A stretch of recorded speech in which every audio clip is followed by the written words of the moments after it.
এই ঈমানের উপরে অবিচল থাকতে গিয়ে অসংখ্য সাহাবায়ে কেরামেরা জীবন দিয়েছে, কথা বলেন ঠিক কিনা? অসংখ্য সাহাবায়ে কেরামেরা জীবন দিয়েছেন। আমাদের ইমাম আবু হানিফা রহমাতুল্লাহ আলাইহি এই কোরআনের উপরে ঈমানের উপরে অবিচল থাকতে গিয়ে জালিমের কারাগারে 12টি বছর থাকার পরে সেই কারাগারের মধ্যে তাকে খাবারের সঙ্গে বিষ মিশিয়ে দিয়ে সেই কারাগারের মধ্যে তাকে দুনিয়া থেকে শাহাদাত বরণ করে তাকে দুনিয়া থেকে বিদায় করেছে জালিমেরা, কথা বলেন ঠিক কিনা? আজকে আমাদের বাস্তব প্রমাণ, এই বাংলাদেশের উজ্জ্বল নক্ষত্র যেই কোরআনের পাখি 50টা বছর কোরআনের দাওয়াত দিয়েছে, কথা বলেন ঠিক কিনা? যেই কোরআনের পাখি 50টা বছর কোরআনের দাওয়াত দেওয়ার কারণে জালিমেরা তাকে 13টা বছর জেলখানায় বন্দী করে রেখে তাকে চিকিৎসার নামে তাকে হাসপাতালে নিয়ে গিয়ে ইনজেকশনের মাধ্যমে বিষ প্রয়োগ করে দুনিয়া থেকে বিদায় করেছে, কথা বলেন ঠিক কিনা? একটাই কারণ, ঈমানের উপরে অবিচল থাকতে গিয়ে এই কোরআনের দাওয়াত দিতে গিয়ে জালিমেরা সহ্য করতে পারে নাই, জালিমদের মাথা চাড়া দিয়েছিল, এই জন্য জালিমেরা তাকে দুনিয়া থেকে উৎখাত করে দিয়েছে, কথা বলেন ঠিক কিনা? আমরা বলতে চাই, রহমানের বান্দা যদি হতে চাই তাহলে 3 নাম্বার গুণ হলো আমাদেরকে কি হওয়া লাগবে? ঈমানদার হওয়া লাগবে। কি হওয়া লাগবে? রহমানের বান্দার 1 নাম্বার গুণ হবে এরা হবে নম্র এবং ভদ্র। সুবহানাল্লাহ বলেন। মুখস্থ করবেন, যারা রহমানের বান্দা হবে, আল্লাহ তাআলার প্রিয় বান্দা হতে চাই, 1 নাম্বার গুণ হলো তারা হবে নম্র এবং ভদ্র। কি হবে? নম্র এবং ভদ্র। আজকে দেখবেন অনেক মানুষ নম্র ভদ্র ব্যবহার কাকে বলে সেইটাই বোঝে না, ঠিক কিনা বলেন? আজকে যদি আপনার ভিতরে যদি অহংকার থাকে, সম্পদের অহংকার, টাকা পয়সার অহংকার, আপনার ভিতরে যদি অহংকার নেই, যদি আপনি দুনিয়াতে বেঁচে থাকেন, আপনি যদি নম্রতা ভদ্রতা যদি না দেখাইতে পারেন, তাহলে আপনি আল্লাহ তাআলার যে রহমানের বান্দা হবেন, প্রিয় বান্দা হবেন, তাহলে এটা এখনো আপনি হতে পারেন নাই। নাউজুবিল্লাহ বলেন। এইবারে আসুন, রহমানের বান্দার 1 নাম্বার গুণ হলো যারা রহমানের বান্দা হবে এরা হবে নম্র এবং ভদ্র। এইবার আসুন 2 নাম্বার গুণ, রহমানের বান্দার 2 নাম্বার গুণ হলো যারা রহমানের বান্দা হবে, আল্লাহ তাআলার প্রিয় বান্দা হবে, এরা হবে এমন নম্র মূর্খ মানুষের সঙ্গে তর্কে জড়াবে না। আছে না নাই? অনেক মানুষ দেখবেন সব সময় তর্ক করে বেড়ায়, ছোটখাটো বিষয় নিয়ে এমন ঝামেলা পেকে দেয়, এমন তর্ক বিতর্কে লিপ্ত হয়ে যায়। এখানে রহমানের বান্দার 2 নাম্বার গুণ হলো যারা রহমানের বান্দা হবে এরা যখন মূর্খ মানুষের সঙ্গে তর্কে বিতর্কে লিপ্ত হয়ে যাবে, সেই সময় এরা সেখানে সালাম দিয়ে মাথা নিচু করে বাড়িতে চলে যাবে। সুবহানাল্লাহ বলেন। তাহলে রহমানের বান্দার 2 নাম্বার গুণ, এরা মূর্খ মানুষের সঙ্গে তর্কে জড়াবে না। যদিও তর্কে যদি লিপ্ত হয়ে যায়, তাহলে রহমানের বান্দারা সেখানে তাকে সালাম দিয়ে সেখান থেকে মাথা নিচু করে বাড়িতে চলে যাবে। তাহলে 2 নাম্বার গুণ চলে গেল। এইবারে রহমানের বান্দার 3 নাম্বার গুণ হলো রহমানের বান্দা যারা হবে এরা হবে ঈমানদার। সুবহানাল্লাহ বলেন।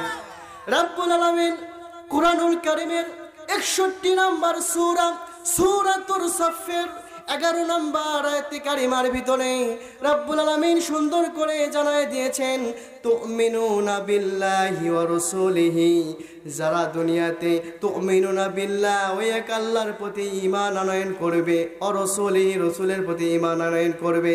এরপরে বলেছেন তুজাহিদুনা ফিস সাবিলিল্লাহ, এরা নিজের জীবন জান মাল ধন সম্পদ সব কিছু দিয়ে আমি আল্লাহর রাস্তায় জিহাদ করবে। সুবহানাল্লাহ বলেন। এইবারে তাহলে রহমানের বান্দার 3 নাম্বার গুণ হলো রহমানের বান্দা তারাই হবে যাদের ঈমান থাকবে, ঈমানের জন্য নিজের জীবনটা দেওয়ার জন্য রাজি হয়ে থাকবে, সব সময় প্রস্তুত হয়ে থাকবে। আজকে আমরা মুসলমান, যদি আমাদেরকে ইসলামের জন্য কোরআনের জন্য যদি ডাক আসে, যদি আমাদেরকে ডাক দেয় আজকে কোরআনের জন্য অমুক জায়গায় যাইতে হবে, তাহলে কাজের অজুহাত আছে না নাই? আমাকে কোথায় যাইতে হবে? বাজারে যাইতে হবে, আমাকে কাজে যাইতে হবে, অজুহাত নাই? আছে। তাহলে রহমানের বান্দার 3 নাম্বার গুণ হলো এরা হবে ইমানদার। এরা নিজের জীবন ইসলামের জন্য, কোরআনের জন্য নিজের জীবনকেও এরা কুরবানি দিতে পারবে। এইবারে আমার ভাইয়েরা, আমি আপনাদেরকে বলতে চাই, আজকে মানুষ তো 5 ওয়াক্ত নামাজে আসতে পারে না, এরা আবার জীবন দেওয়া তো দূরের কথা, শুধুমাত্র কাজকে বাদ দিয়ে আকিমুস সালাত নামাজে আসবে, এই নামাজে আসতে পারে না, এরা জীবন দিবে কেমনে? সম্মানিত ভাইরা আমার, তুমিনুনা বিল্লাহি ওয়া রাসূলিহি, ওই আল্লাহর প্রতি ঈমান আনয়ন করার পরে সাহাবায়ে কেরামেরা জীবন দিয়েছে, সাহাবায়ে কেরামেরা রক্ত দিয়েছে, সাহাবায়ে কেরামেরা শাহাদাত বরণ করেছে, তারপরে ঈমানের উপরে অবিচল থেকে জীবন দিয়ে দিয়েছে। কথা বলেন ঠিক কিনা? তাহলে রহমানের বান্দার 3 নাম্বার গুণ হলো এরা ঈমানদার হবে। এই ঈমানদার হওয়ার জন্য যদি আপনার আমার জীবনও যদি দেওয়া লাগে, আমরা যদি আমাদের জীবনটাকে দিয়ে শাহাদাতের মৃত্যু যদি নিয়ে আসতে পারি, তাহলে আমরা হব কামিয়াবি। কথা বলেন ঠিক কিনা? সম্মানিত ভাইরা আমার, এই ঈমানের উপরে অবিচল থাকতে গিয়ে অসংখ্য সাহাবায়ে কেরামেরা জীবন দিয়েছে। কথা বলেন ঠিক কিনা? অসংখ্য সাহাবায়ে কেরামেরা জীবন দিয়েছেন। আমাদের ইমাম আবু হানিফা রহমাতুল্লাহ আলাইহি এই কোরআনের উপরে ঈমানের উপরে অবিচল থাকতে গিয়ে জালিমের কারাগারে 12টি বছর থাকার পরে সেই কারাগারের মধ্যে তাকে খাবারের সঙ্গে বিষ মিশিয়ে দিয়ে সেই কারাগারের মধ্যে তাকে দুনিয়া থেকে শাহাদাত বরণ করে তাকে দুনিয়া থেকে বিদায় করেছে জালিমেরা। কথা বলেন ঠিক কিনা? আজকে আমাদের বাস্তব প্রমাণ, এই বাংলাদেশের উজ্জ্বল নক্ষত্র যেই কোরআনের পাখি 50টা বছর কোরআনের দাওয়াত দিয়েছে। কথা বলেন ঠিক কিনা? যেই কোরআনের পাখি 50টা বছর কোরআনের দাওয়াত দেওয়ার কারণে জালিমেরা তাকে 13টা বছর জেলখানায় বন্দি করে রেখে তাকে চিকিৎসার নামে তাকে হাসপাতালে নিয়ে গিয়ে ইনজেকশনের মাধ্যমে বিষ প্রয়োগ করে দুনিয়া থেকে বিদায় করেছে। কথা বলেন ঠিক কিনা?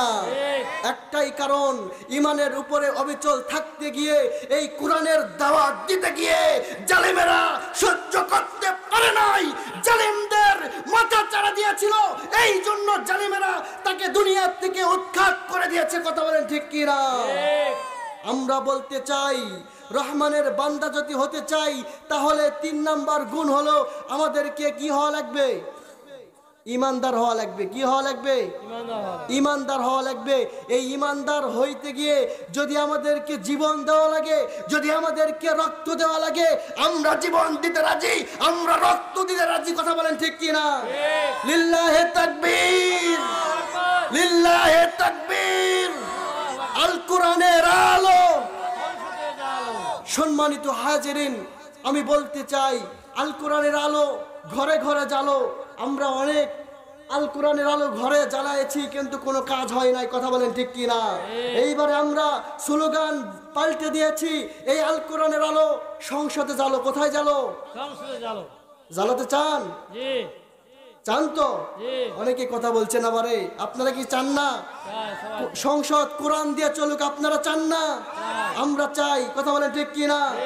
সম্মানিত হাজিরিন, তাহলে স্লোগান হবে আল কোরআনের আলো, আল কোরআনের আলো সংসদে জ্বালো। তার কারণ হলো, এই কোরআন যদি সংসদে যদি নিয়ে যেতে পারি, আমরা এই কোরআন দিয়ে যদি সংসদ পরিচালনা হয়, তাহলে এই বাংলাদেশের মানুষের অন্তরে আর ভিন্ন করে কোরআনের আলো ঘরে ঘরে কোরআনের আলো জ্বালাতে হবে না। কথা বলেন ঠিক কিনা? সম্মানিত হাজিরিন, এই কোরআন যদি আমরা সংসদে দেখতে চাই, তাহলে আমাদের নিজ নিজ জায়গা থেকে আমাদেরকে কোরআনের জন্য আমাদেরকে মাঠে ময়দানে যদি কাজ করার প্রয়োজন হয়, আমরা মাঠে ময়দানে কাজ করে এই কোরআনকে আমরা সংসদে নিয়ে যেতে চাই। কথা বলেন ঠিক কিনা? চাই তো ইনশাআল্লাহ। তাহলে রহমানের বান্দা যদি হতে চাই, আমাদের 3 নাম্বার গুণ হবে ঈমানদার হতে হবে। কথা বলেন ঠিক কিনা? ঈমানদার হওয়া লাগবে না? ঈমানদার হওয়া লাগবে। এই ঈমানের যদি ঈমানদার হইতে গিয়ে যদি আমাদের ঈমানের যদি পরীক্ষা দিতে হয়, আমরা মুসলমান পরীক্ষা দেব, প্রয়োজনে বুকের তাজা রক্ত ঢেলে দিব, তারপরেও এই কোরআনকে আমরা সংসদে নিয়ে যাব, কথা বলেন ঠিক কিনা? সম্মানিত ভাইরা আমার, যেই কথা বলছিলাম, সাহাবায়ে কেরামেরা জীবন দিয়েছেন, শাহাদাত বরণ করে দুনিয়ার থেকে বিদায় হয়েছেন, কথা বলেন ঠিক কিনা? তাহলে আমরা যদি কোরআনের জন্য, এই কোরআনকে প্রতিষ্ঠিত করার জন্য, কোরআনকে যদি সংসদে নিয়ে যাওয়ার জন্য আমাদেরকে যদি মাঠে ময়দানে কাজ করতে হয়, নিজ নিজ দায়িত্বে আমরা কাজ করব ইনশাআল্লাহ। সম্মানিত ভাইরা আমার, সাহাবায়ে কেরামেরা জীবন দিয়েছেন। আমার রাসূল বিশ্বনবী সাল্লাল্লাহু আলাইহি ওয়াসাল্লামের একজন সাহাবী, নাম হলো সাদ সালামি। সুবহানাল্লাহ বলেন। কি নাম বললাম? এই ঈমানের উপরে, যে ঈমান আপনার রহমানের বান্দা হতে গেলে যে 3 নাম্বার গুণ থাকা লাগবে, সেটা হচ্ছে ঈমান থাকা লাগবে। এই সাদ সালামি ঈমানের পরীক্ষা দেওয়ার জন্য, ঈমানের পরীক্ষা দিতে গিয়ে নিজের জীবনকে শাহাদাতের দিকে ঢেলে দিয়ে দুনিয়া থেকে বিদায় হয়ে গেছেন। সুবহানাল্লাহ বলেন। বিশ্বনবী সাল্লাল্লাহু আলাইহি ওয়াসাল্লামের সাহাবী হযরতে সাদ সালামি, তার বয়স অনেক হয়ে গেল, ইসলাম ধর্ম গ্রহণ করেছেন, 8 মাস হয়ে গেল। বিয়ে করা লাগবে কি লাগবে না? যদি একজন মানুষের প্রাপ্ত যদি বয়স হয়ে যায়, তাহলে বিয়ে করা সুন্নত, কথা বলেন ঠিক কিনা? করতে হবে না?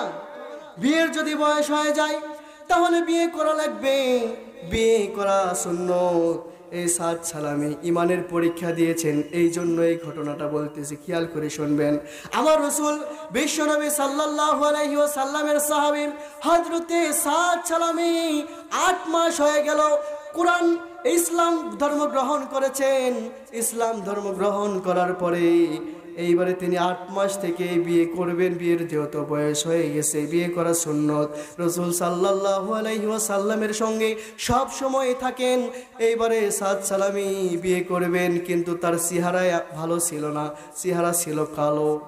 এই কালো চেহারার মানুষদেরকে দেখবেন এই সমাজের ভিতরে, যার চেহারা ভালো তার অহংকার আছে না নাই? নাই। যাদের চেহারা ভালো তারা দেখবেন অহংকার করে, চেহারার গৌরব দেখায়।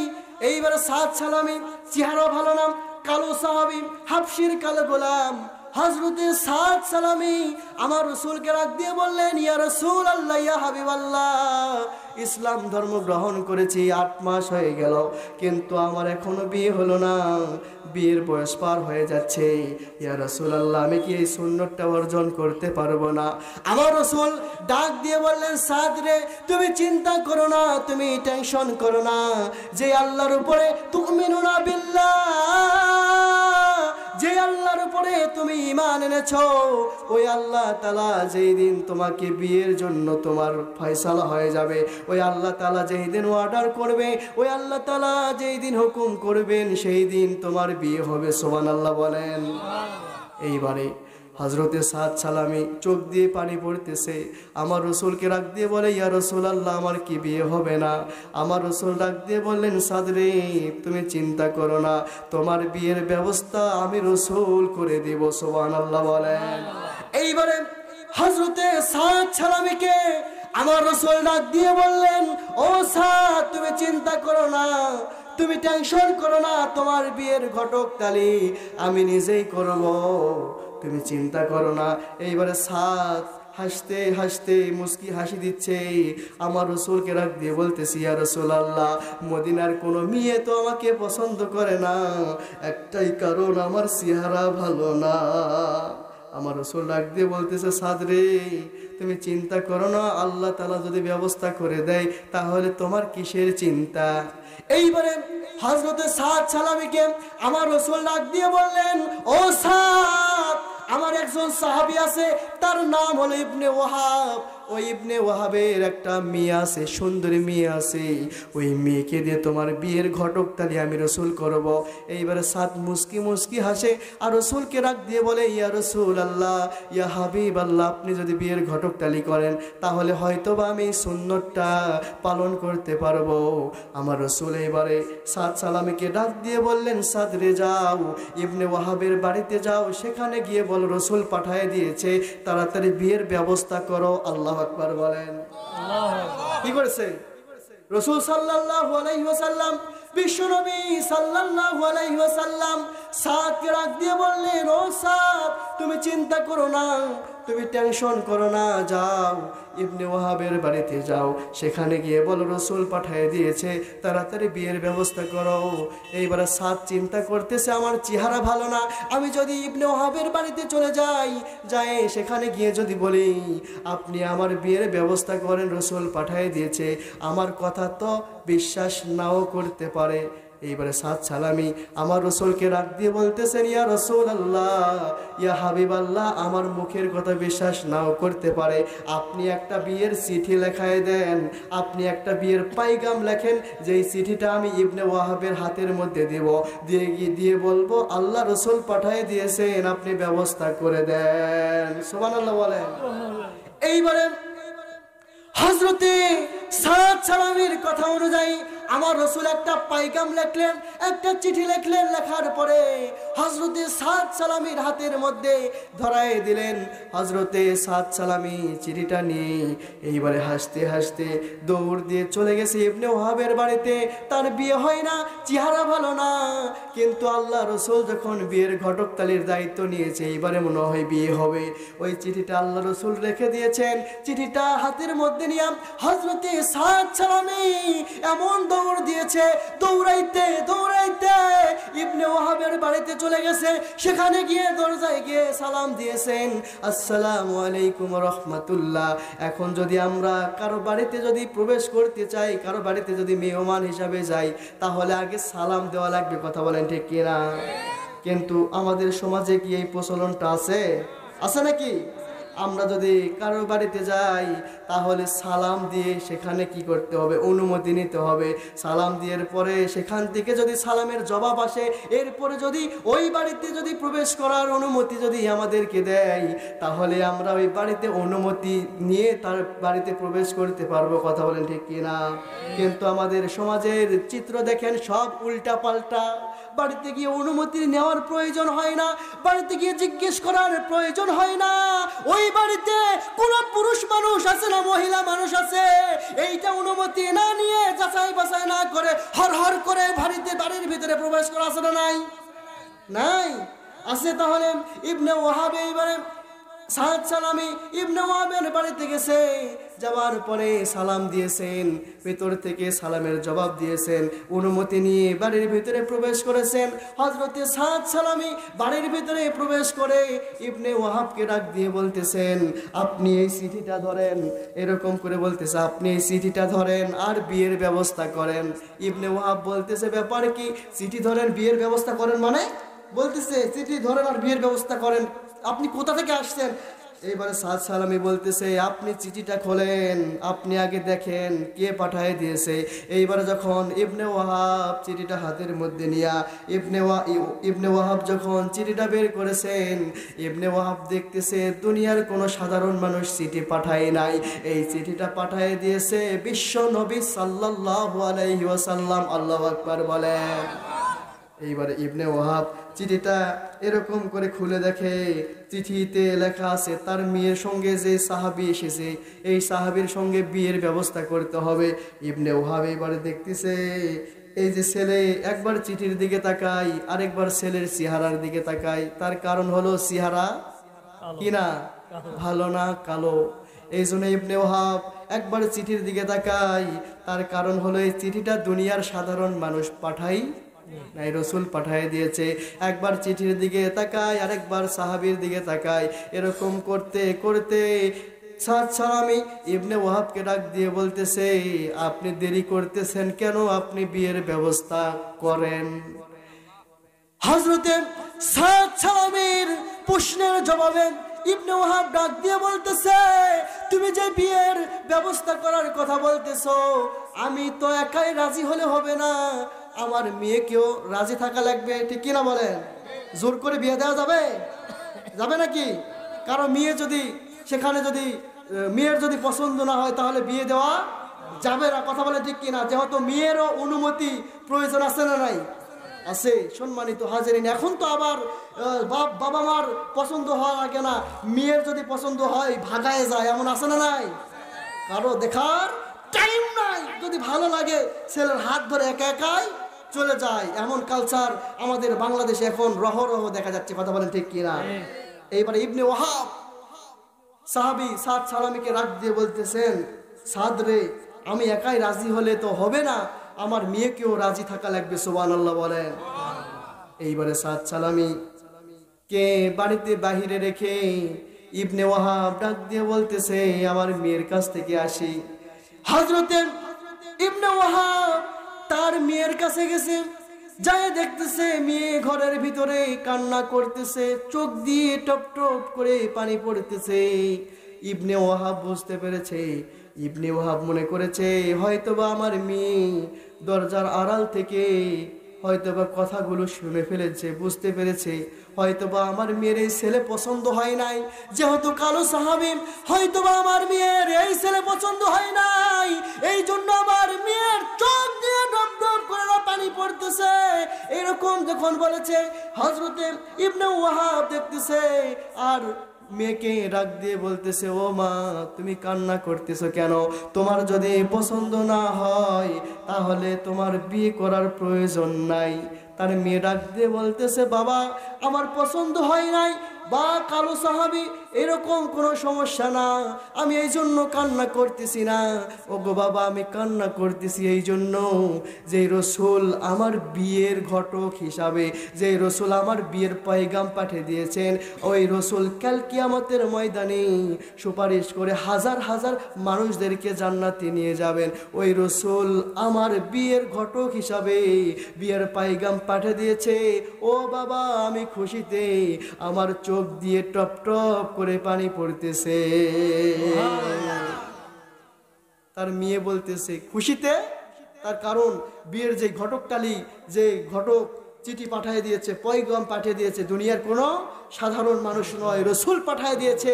এই জন্য হযরতে ইবনে ওয়াহাবের মেয়ে বলতেছে, বাবা, আমার আনন্দে খুশিতে আমার চোখ দিয়ে পানি পড়তেছে। সুবহানাল্লাহ বলেন। এইবারে ইবনে ওয়াহাব বাহিরে এসে হযরতে সাদ সালামীকে ডাক দিয়ে বললেন, ও সাদ, তুমি চিন্তা করো না, তুমি টেনশন করো না, আমার মেয়ে রাজি, আমিও রাজি। এইবারে লাগবে কি বলেন তো? কাজী। এইবারে লাগবে কাজী। ইবনে ওয়াহাব ডাক দিয়ে বলতেছে, সাদ রে, আমি রাজি, আমার মেয়েও রাজি, এইবারে তুমি বিয়ের ব্যবস্থা করো, বিয়ের আয়োজন করো। এইবারে সাদ সালামী সেখান থেকে আল্লাহ রসুলের কাছে আসলেন, বিয়ের ব্যবস্থা করতে হবে। আল্লাহ রসুলের কাছে এসে আল্লাহ রসুলকে ডাক দিয়ে বললেন, ইয়া রাসূলুল্লাহ, ইয়া হাবিবাল্লাহ, আপনার সাহাবীও রাজি, আপনার সাহাবীর মেয়েও রাজি, আমিও তো রাজি, এইবারে আপনি বিয়ের ব্যবস্থা করেন। আল্লাহ রসুল ডাক দিয়ে বলতেছেন, ও সাদ রে, বিয়ের ব্যবস্থা করব, তোমার কাছে টাকা আছে? কি আছে? টাকা লাগে না? মহরানা দেওয়া লাগে না নাকি? লাগে না বারে। এখনকার যেগুলান বিয়া দেখবে 2 লক্ষ টাকা মহরানা, সেখানে 200 টাকা 600 টাকার কি একটা নাক ফুল দিয়ে শোধ আছে না নাই? কিন্তু আল্লাহ রসুলের সময় এরকম ছিল নাকি? খেজুর দিয়ে হলেও বিয়ের মহরানা শোধ করেছে। কথা বলেন ঠিক কিনা? একজন সাহাবী বিয়ে করেছে, তার কাছে খেজুরের সমর্থনও নাই। এখন কি করবে? তিনি কোরআনুল কারীম জানতেন, আর তিনার স্ত্রী কোরআনুল কারীম জানতেন না। কোরআনের আয়াত কিছু মুখস্থ করে শোনায় দিয়ে বিয়ের মহরানা শোধ করেছে। সুবহানাল্লাহ বলেন। সুবহানাল্লাহ। এইবারে হযরতে সাদ সালামী আমার রসুলকে ডাক দিয়ে বললেন, ইয়া রাসূলুল্লাহ, ইয়া হাবিবাল্লাহ, ইয়া রাসূলুল্লাহ, ইয়া হাবিবাল্লাহ, আমি যে বিয়ে করব, বিয়ের ব্যবস্থা করা লাগবে, কিন্তু আমার কাছে টাকা নাই। সাদ সালামী আমার রসুলকে ডাক দিয়ে বললেন, ইয়া রাসূলুল্লাহ, ইয়া হাবিবাল্লাহ, আপনি কিছু টাকা আমাকে করদে হাসানা নিয়ে দেন। করদে হাসানা বোঝেন? কিছু টাকা আপনি ধার নিয়ে দেন। সে বলে সুদের টাকা না বারে, আছে না নাই? সমাজে কিন্তু আছে, নাই? অসংখ্য আছে।